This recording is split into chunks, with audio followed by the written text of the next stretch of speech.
And we're here with Bowling Green State University. I'm sorry? Go ahead. Sorry, that was the Oh, recording starting. okay, I'm sorry. So we're here with Bowling Green State University. And this is actually a collaborative poster that we actually took 2 different semesters of Tiny Earth. And we'll be talking about an extension of it where we used bioinformatics to further characterize our antagonistic strain. So in the first semester of Tiny Earth, we start with the same protocol that everybody else did. We obtain a soil sample, isolate bacteria from that. So you can see sort of this general protocol on the left in figure 1.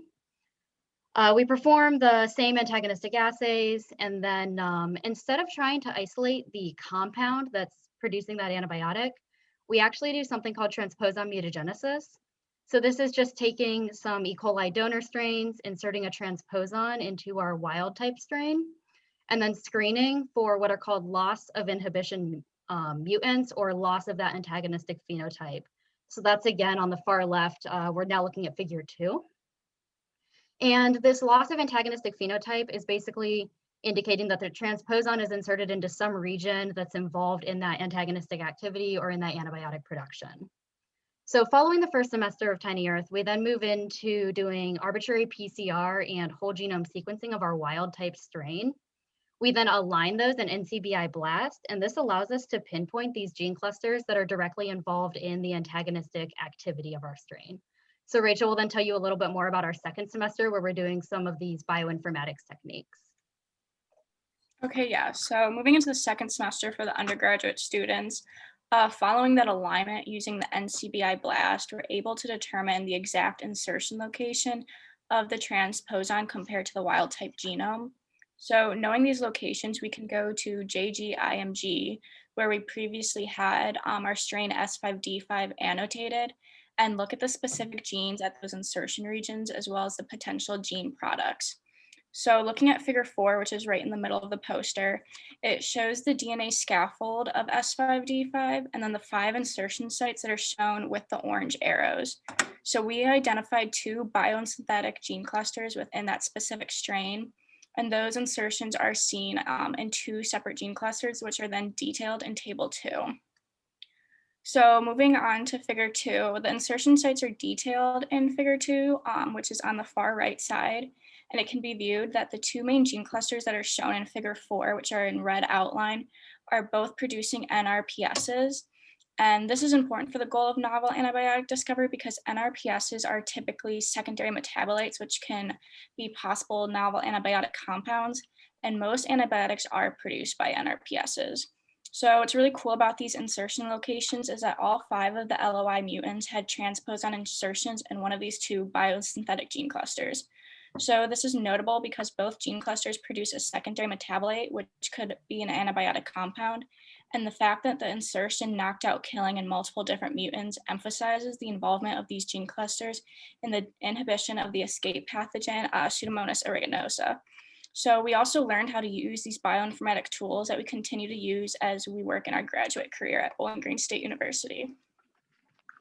Cool, so just to kind of finish this up, this is an extension of the Tiny Earth crowdsourcing protocol that is only available right now at Bowling Green State University.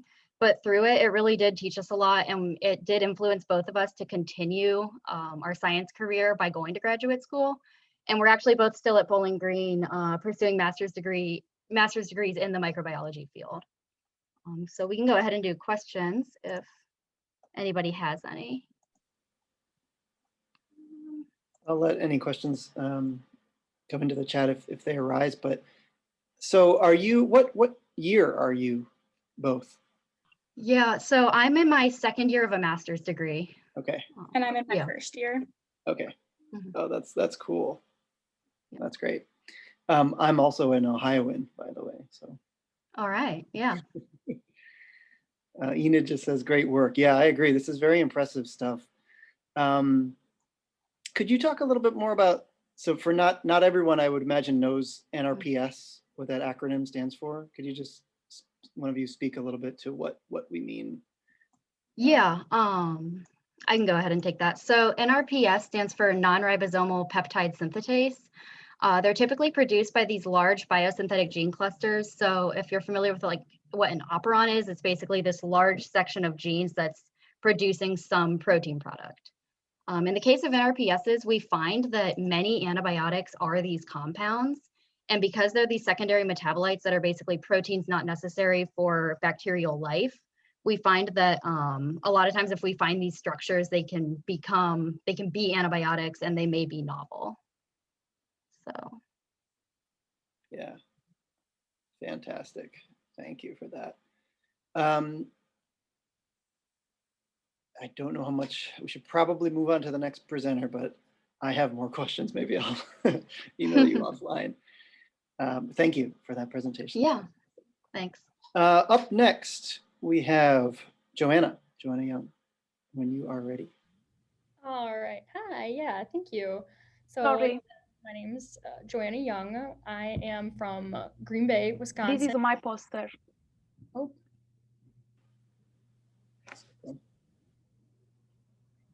Good.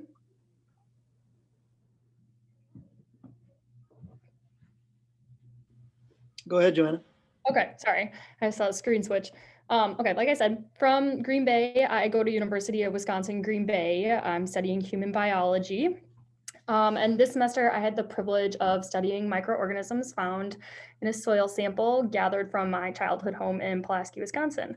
So I chose the area to find this soil sample because it's actually been used for a manure pile for our family animals for years. So I figured, you know, the more enriched the soil would be, maybe the more likely I would be to get a larger variety of bacteria, greater diversity just to choose from. Once the samples were collected, we did perform serial dilutions on LB agar plates containing cyclohexamide to reduce any fungal growth by inhibiting the eukaryotic translation. The serial dilution we used to isolate bacteria colonies and provide a countable number of colonies presented to calculate our CFUs.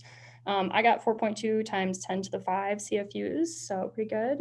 The isolated colonies were placed on PDA and 10% TSA augers using the pick and patch method. And then we put them on plates containing, or my TSA, actually that plate completely overgrew with one of the bacterium and I was unable to use it, but my PDA was usable for our next test, which we plated them against safe relatives of escaped pathogens. So we used S. epi and E. coli.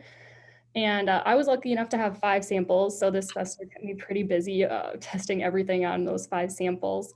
We gram stained all of them and I did get all gram negative rods. And then we did a PCR to amplify the DNA sequence and sent our samples off to Yale so they could amplify the 16S RNA gene specifically for each bacteria. So we were able to determine the genus. Using Finch TV and blast analysis, I was able to discover that I had 2 bacillus, microbacterium, and a Lysine bacillus. One of my samples was unable to be read using blast. But something interesting, I guess, all my samples did come back saying they were gram negative. When we further went on to our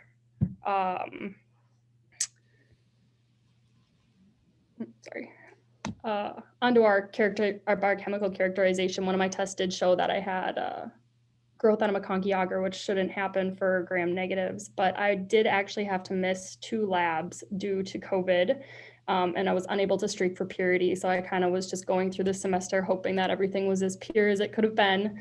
So that could have just been a contamination that had happened that I wasn't able to streak for earlier on. Yeah, so that is all. Great. We do have a question. Okay. Question is, why do you use PDA auger for your antagonistic assay instead of NB or other choices? So how did that decision get? That was just the medium that we were given to use in class. We only were given the options of PDA and TSA. So we just plotted on those.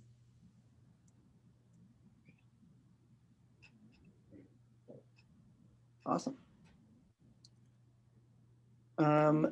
So Martel, are you there? Yes. There's some confusion about the poster. Oh, I see. Okay. In the PDF, the second poster, we skipped a poster, so my apologies, but in the PDF. Yeah. Sorry, the order was off a little bit. Spoofed, but okay. All right, thank you, Joanna, for sharing. Yeah. We will go on to Emanuela.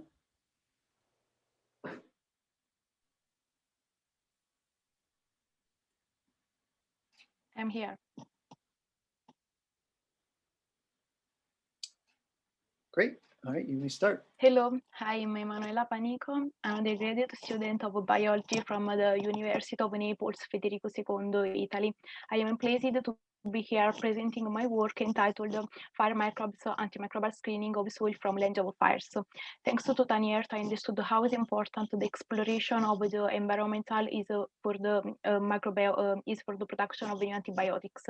The participation of society is a promising approach to fetch together with the researchers against the increase in antimicrobial resistance. The aim of this study is to find antibiotic-producing microorganisms in the polluted soil of the Land of Fire, which refers to the largest illegal waste dump in Europe located in the province of Naples. I chose this place because I considered that the microorganisms that inhabit this area have naturally adapted to such condition, promoting metabolic changes, make them efficient producers of bioactive molecules. The sample was performed in Mariano, one of the vortex of the triangle of death, coined due to the cases of cancer reported related to the cultivation of these lands. The exploring of the microbiota present in this environment makes my project unique. This triangle is represented in this figure, and from the last 15 years to the present, these lands have not been cultivated. The sample was collected in summer. The soil was grainy, dried with some wild vegetation. After the sampling, the soil was treated according to the standard methodology. A total of 48 colonies were isolated from TSA 10% and M2 cyclohexamide, that is a variation of Archway medium.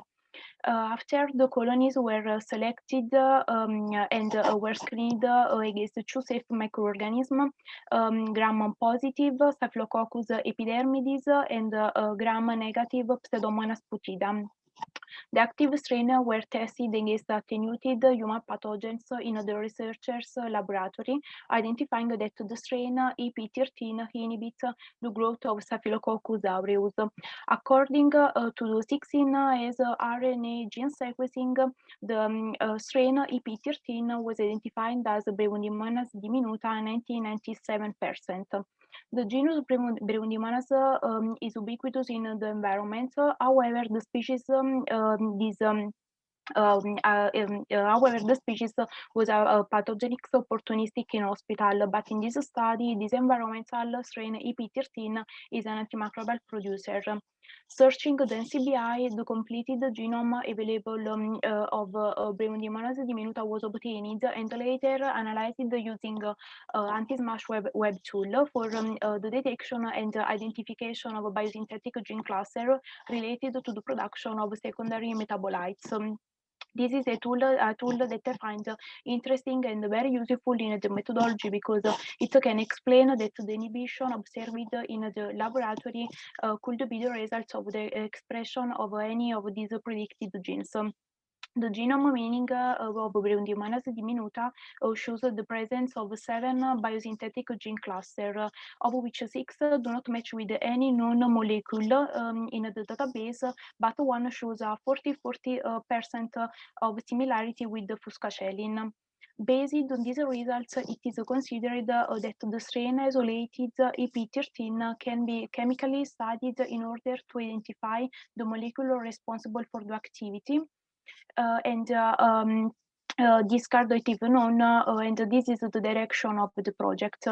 After this study, we concluded that the sampling point in the Land of Fire harbors microorganism, the antimicrobial activity.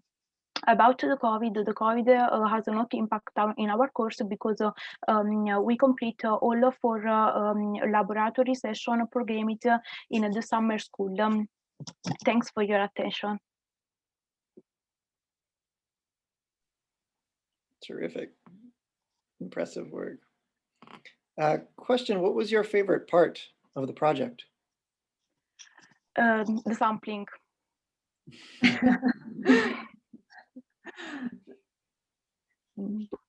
Land Can of I participate? Because the land of fires, as Emanuela mentioned before, is a very contaminated area. She knows better the history, but I think that all this activity, when the students enjoy, is when they go for sampling. This is, I think, that's amazing because they feel like microbe hunters. And then when they bring the sample to the laboratory, they feel very, very powerful. Sure. So I think that this is the most important. Not the most important, but it's the beginning is great. Of course, yes.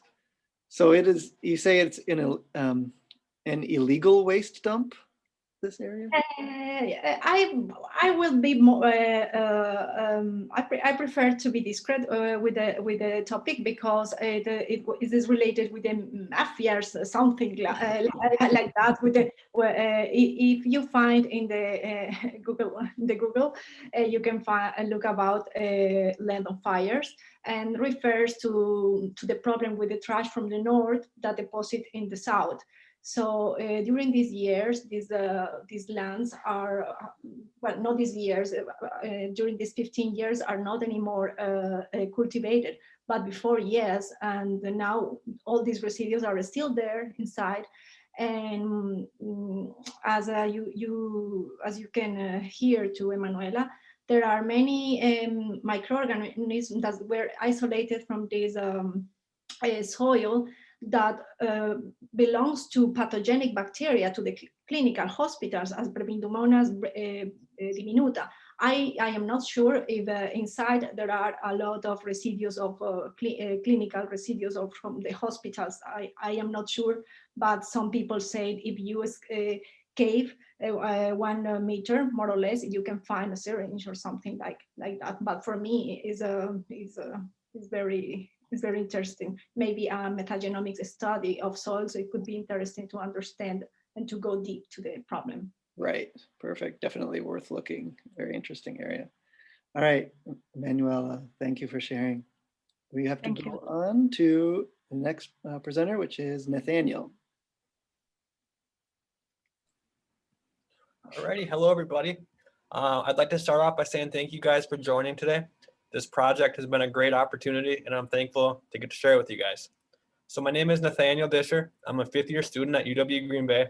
And today I'm going to be presenting on a project I did which isolated antibiotic producing bacteria from soil from Green Bay, Wisconsin. So I'm going to start off by talking a little bit about antibiotics. Alexander Fleming discovered the first antibiotic known as penicillin in 1929. Over the next 91 years, bacteria have been gaining resistance and different tools to fight off the antibiotics that we have to use today. A great example of this is the six escape pathogens, which are some of the more severe resistant bacteria we have. According to the CDC, on average, someone in the United States gets an antibiotic-resistant infection every 11 seconds, and every 15 minutes someone dies. So over this 5-minute presentation, over 27 infections will occur from antibiotic-resistant bugs, and over roughly the next 3 presentations, someone will die from one of these infections. I have a list of materials I used for this project listed below. If you have any questions, please feel free to ask. Moving on to methods. We're gonna start in the upper left-hand corner, and then we're gonna work our way down. So we're gonna go from dark green all the way down to light green. To start off with soil collection, my soil was collected from Green Bay, Wisconsin. First thing we did is we diluted our soil samples in water. We performed several different serial dilutions, and then we plated all of our dilutions, seen in that middle picture there. And then what we did is we took individual colonies and we plated them onto our master plate, which was PDA and 10% TSA. Note here that we use cyclohexamide to prevent eukaryotic growth, which is common in soil bacteria. So then moving on to testing for antibiotic products against Staph epidermidis and E. coli. We plated our isolates from the master plate onto this plate. The goal was to have a nice lawn of bacteria of Staph epidermidis and E. coli, and then pick and patch our isolates, which would cause a zone of inhibition around them preventing the growth of Staph epidermidis and E. coli in isolates that were antibiotically active. I determined that this had 4 isolates that were antibiotically active. So we took those 4 isolates onto the next few experiments. We started by creating a purity plate. The goal here was to obviously just to make sure our sample was pure and that we had more material to use in future experiments. Then I performed a gram stain. The gram stain was just kind of straightforward to determine morphology of the bacteria. Moving on to organic extraction of antibiotics. The goal here was to force our bacteria to create antibiotics and then actually isolate that from our sample. Blast analysis. What we did there is in our lab, we performed PCR, colony PCR to amplify the 16S rRNA gene. And then we sent that to Yale University. They analyzed it, they sequenced our DNA. And then when we got our results back, we were able to compare that to known 16S rRNA bacteria. I used that to determine that isolate 2 was of the Bacillus genus. And finally, we did biochemical characterizations. This was just a handful of tests that we used to kind of determine different characteristics of our isolates. I'm not really going to get a ton into that because that was a lot of results. If you guys have any questions, feel free to ask. Moving on to up top there, results. Colony forming units was determined to be 1.28 times 10 to the 7th colony forming units per gram. 4 of the 20 isolates produced antibiotics. Isolate 18 was broad spectrum. So that was effective against gram-positive and gram-negative bacteria. The other 3 were just effective towards gram-positive bacteria only. With the gram stain, 3 isolates were gram-positive, 1 was gram-negative. All were rod-shaped bacteria. And then finally, colony PCR amplification of the 16S rRNA gene led us to determine that isolate 2 was of the Bacillus genus. Moving on to conclusion. Again, we discovered 4 antibiotic-producing soil bacteria, and then we were able to determine that 1 was of the Bacillus genus.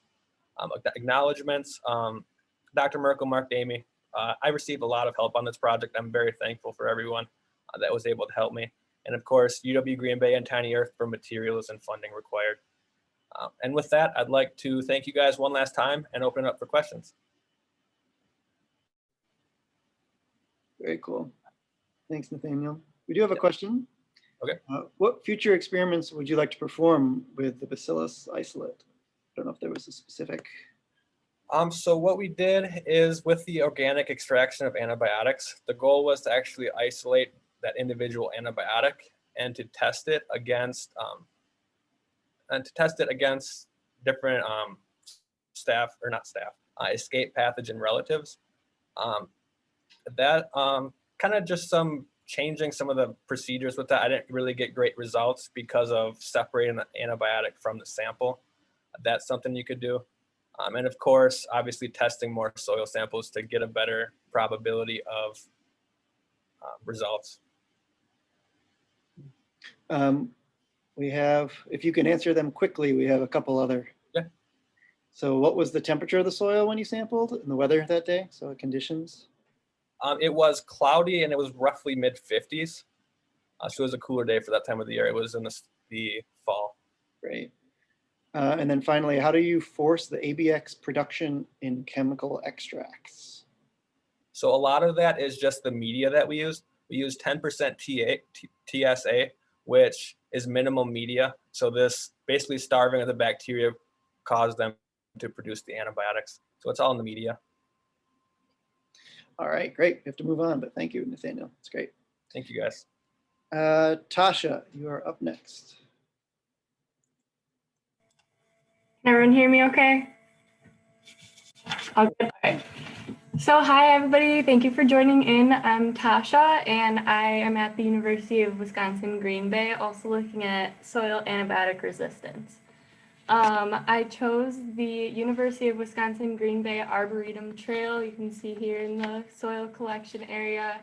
And I chose it because not only have I been on the trail multiple times, but it's traveled on frequently by people and wildlife as well. So I was just interested in what the antibiotic soil would be like for an area that's like that out in the woods more. From here, I took my soil sample and serially diluted it in water. So you can see my 4 plates here. And I ended up using plate number 2 after it was plated on LB agar with cyclohexamide. And cyclohexamide was used because it's a fungicide. So it got rid of the eukaryotic translation protein synthesis, and it worked quickly and was inexpensive to use to suppress the growth of yeast and other fungicide or fungi. Then we pick and patched onto PDA plates of those unique colonies, and I had 20 isolates that you can see. The PDA plate worked the best. The other ones, there was overgrowth and contamination. So the PDA plate was the most useful there, and the PDA and TSA plates, the 10% TSA plates were used because they jumpstart isolates and they support the growth of a lot of different microorganisms that are both gram-positive and gram-negative, which was great for this experiment here. So then from here, we tested for antibiotic production against S. epidermidis and E. coli, which are safe escape relatives to S. aureus and then Klebsiella pneumoniae. And we use these because they are a gram-positive and a gram-negative isolate so that we could compare our antibiotic isolates to them. And out of 20, I only had one big one here with isolate number 6 that produced a zone of inhibition. So from there, I did a gram stain of that isolate, and it was gram-negative bacilli, which was really cool. It was fun to do that part. That was probably my favorite part of the experiment. And then from there, we did an ethyl acetate extraction, and it was necessary for extracting the metabolites out and chemicals out of the isolate. Unfortunately, this part of the experiment, though it was really cool to do the entire procedure, I'm not sure if it was the media or something, but it ended up not working out so great, but it was still just being able to see the process was really neat. So we got to use our isolate, and we sent over our samples to Yale, where they performed PCR on it to amplify the DNA sequence of the 16S rRNA gene to make it easier to identify. And the 16S rRNA is really important because it's like a fingerprint basically for that particular sequence of the gene. So it's also highly conserved, and it doesn't change much throughout evolution, which is why it was so important to look at that specific area to then identify what the genus was of our sample. So then using Finch TV and blast analysis, these were my results. It's really hard to see, but I had a 99% match for Pseudomonas, the genus. So that was really cool. And then we finished up with the semester with a whole bunch of biochemical characterizations to confirm the genus, which was Pseudomonas. So this is just a really awesome experiment, and I thought it was something like important to do because although I have heard of antimicrobial resistance in the past, it's not something that I really took into consideration when it came to how big of an issue this is. So the project made me become more aware of the situation at hand, and that if there's not something done about it, that it'll become a really, really big issue in the future. So I also just wanted to thank Dr. Brian Merkel for all of his expertise and guidance and patience throughout this entire project and throughout the pandemic, because it would not have been possible without him. Terrific. You have a question that came in? What were your blast results? Let's see, the question is, were your blast results surprising or expected, and why? So they were pretty much I mean, I didn't know it was going to be Pseudomonas, but after we did the gram stain first, which then when the blast came in and it said Pseudomonas is a gram-negative bacilli shaped bacteria, so it all matched, which was really nice. So yeah, it was expected. I have one more. Could you talk through the quickly, but talk through the bottom pictures of the biochemical characterization step? Yeah, so we used a various amount of different tubes and everything. We used blood agar plates and that McConkey agar one is that bottom left one. So it was, it did react with the McConkey agar plate, and it had the ability to ferment lactose, which is what that plate was showing. And then it was just showing that the sample could grow on the blood agar plate. And then in the middle, we had sim tubes, motility tubes, and an indole, where you can see that middle one turned, it was like a whitish clear color, but it turned red because it was motile. And then it was positive for the indole and the sulfide production. Great, thank you. Yep. Martel has chimed in and says there's often a disconnect between activity of live culture patches and chemical extracts. Keep up the good work. She's done a number of them. All right. Thank you, Tasha. Up next, we have Talia. Hi, I'm Talia. I go to the University of Wisconsin-Madison, and I study health promotions and health equity. And the project that I decided to focus on this semester was the effect of lavender on antibiotic production in bacteria. And so, like everyone has already shared today, this project kind of aimed to discover antibiotic producers and a way to increase antibiotic production because of the resistance crisis. And one of these ways is through naturally occurring agents. So honey, turmeric, coconut oil, and lavender are all said to have antimicrobial effects, and this could influence the antibiotic production in bacteria. And so therefore, this would create a competitive environment for the bacteria, and this would allow more antibiotic production.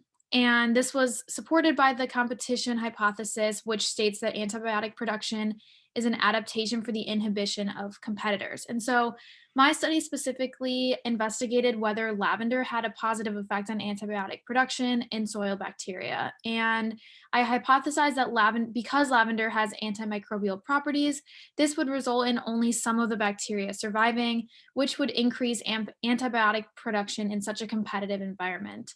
And so the methods that were completed were really similar to everyone else's, so nothing super unique there. We did the soil collection, so from multiple different locations, and then the serial dilution to create a smaller ratio as seen in the image, and then the picking and patching to get a single isolate species on the grid plate, and then the spread patch method to observe for the zones of inhibition, which would indicate antibiotic production. And so as you can see from the graphs under the results section, so at first I did a Fisher exact two-tailed test just between the lavender and the control plates in general. And as you can see, there's no significant results or no significant difference between the lavender and control plates. And then later I did a three-tailed Fisher exact test between the control and then the two different ratios of the lavender plates. And there was a significant result between the control and the lavender. So then to identify like which of the ratios had that significant result, I did pairwise comparisons between the control and the lavender, the control and the smaller lavender ratio, and then the two lavender ratios. And the significant result came from the control and the lavender 1:100 ratio with the p-value of 0.029.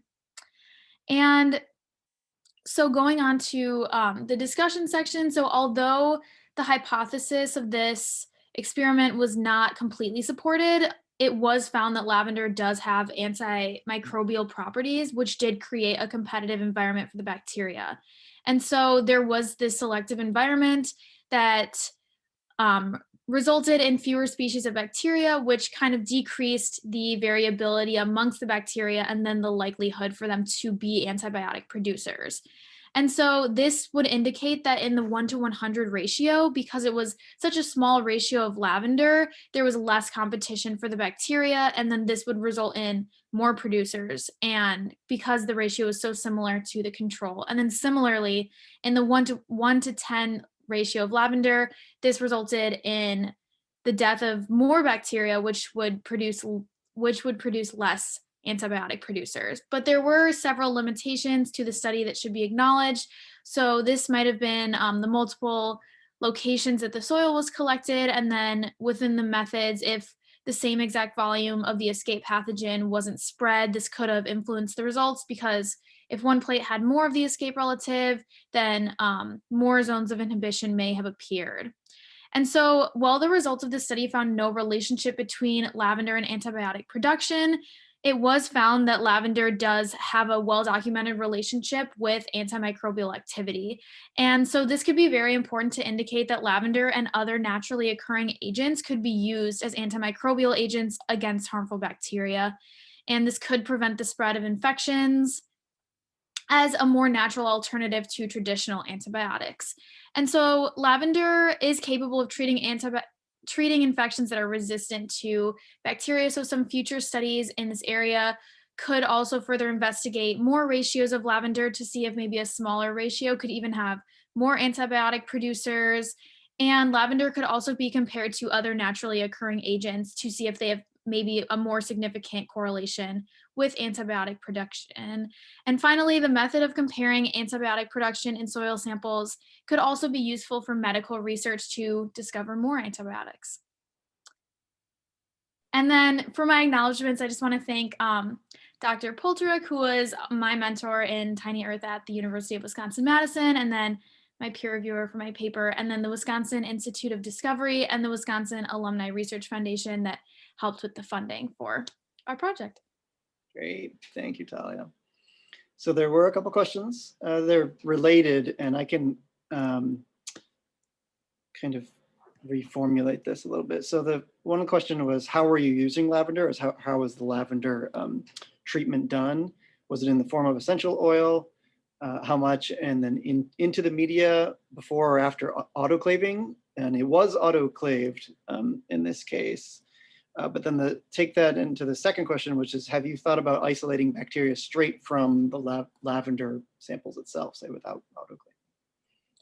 Yeah, so the lavender that was used was in liquid form, so it was diluted into an essential oil.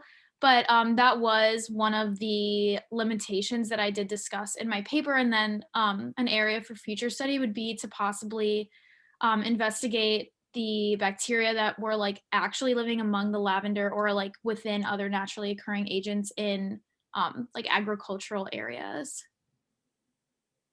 Terrific. All right. Thank you, Talia. And our last presenter, Kylie, when you are ready. Hi. Can you guys see me? I can, yeah. Oh, okay.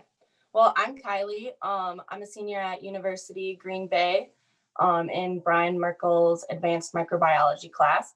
This is my last advanced class. I do graduate in like a week, so that's exciting. In this class, we wanted to test soils in our area for antibiotic producers as antibiotic resistance is rising and continuing to become a problem. And so we are constantly needing to find new antibiotics to help people be safe. I decided to test the soil outside my apartment. I just wanted to see what kind of bacteria was around me, like the area I was living in and what kind of properties they had. I tested my soils with escape relatives, E. coli and S. epidermidis, because they grow really easily. And one of them is gram positive while the other is gram negative. So that helps us like compare with the bacteria that we do have. In order to isolate the individual colonies, we had to serial dilute my solution or my soil in water. I then used cyclohexamide in my PDA and 10% TSA agar plates because it inhibits eukaryotic translation and fungi growth. This helped grow the master plates for individual colonies that I then used to test for the rest of the lab. During all of this, I actually did contract COVID.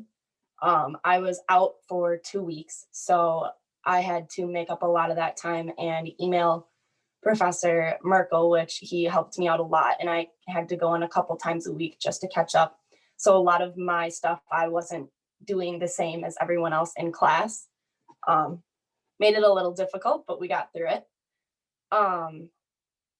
So then once I had my master plates, I found that the number 13 colony from the picking and patching PDA. I then tested it for antibiotic production for S. epidermidis. And as you can see, the number 13 colony did grow rings of inhibition. So that is the colony that I used throughout the rest of the testing. The other ones did not show any antibiotic, antimicrobial activity. So I used number 13 to find out the genus of the colony. I sent my bacteria to Yale, where they amplified my DNA sequence for 16S rRNA using PCR. With that data they supplied, I then used blast analysis to identify the genus of my bacteria. And I found that it was 99.45% matched to Pinoarthrobacter bacteria. To compare my bacteria to what the blast analysis said, we gram stained and used chemical characterization tests.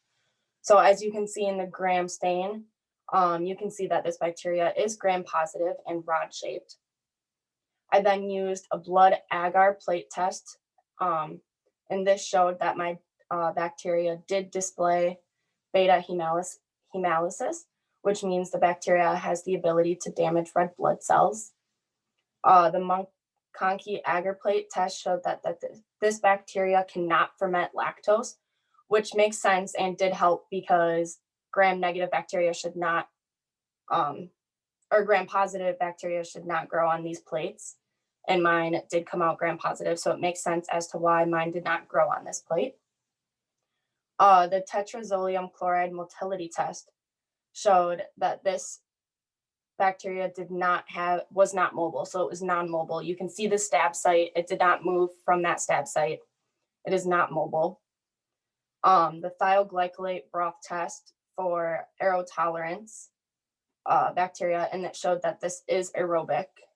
You can see the broth on the top showing that it is which makes sense too because the Pinoarthrobacter is an aerobic bacteria.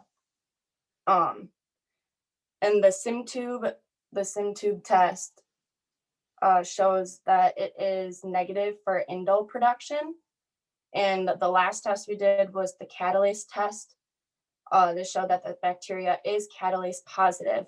So it did, when we tested this, it did form bubbles of oxygen, which shows that there was catalase in the bacteria. And all of these properties in my bacteria tested are also found in the Pinoarthrobacteria. So looking at that and comparing those two, I could tell that mine was the Pinoarthrobacter.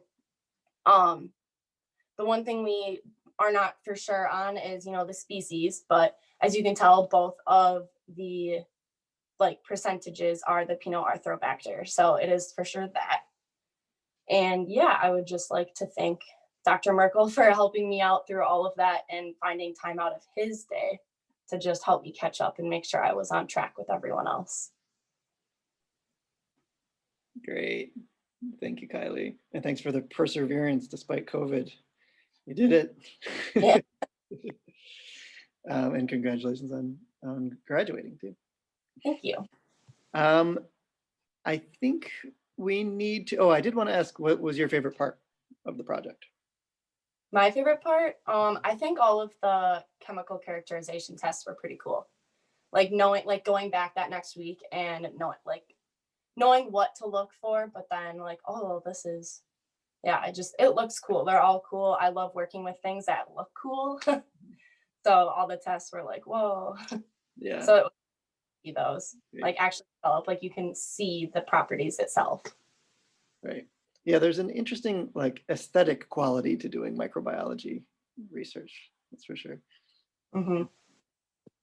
All right. So that wraps up our session. I want to thank all the presenters. I hope that you, again, got a lot out of this research experience doing and joining us for Tiny Earth, and also got something out of seeing each other's presentations, right? So there's a lot of similarities, of course, but there's some interesting differences that are happening at different institutions and different students within those institutions. So with that, I will remind everyone that we, in about 10 minutes or less, about 7 minutes or so, we are doing a trivia. This trivia was put together by someone your age. So it should be fun to test our knowledge of Tiny Earth as a whole. So please do join us for that. I think that's the last I'll leave us there. So again, congratulations and thank you to everyone for presenting. Thanks for sharing your work.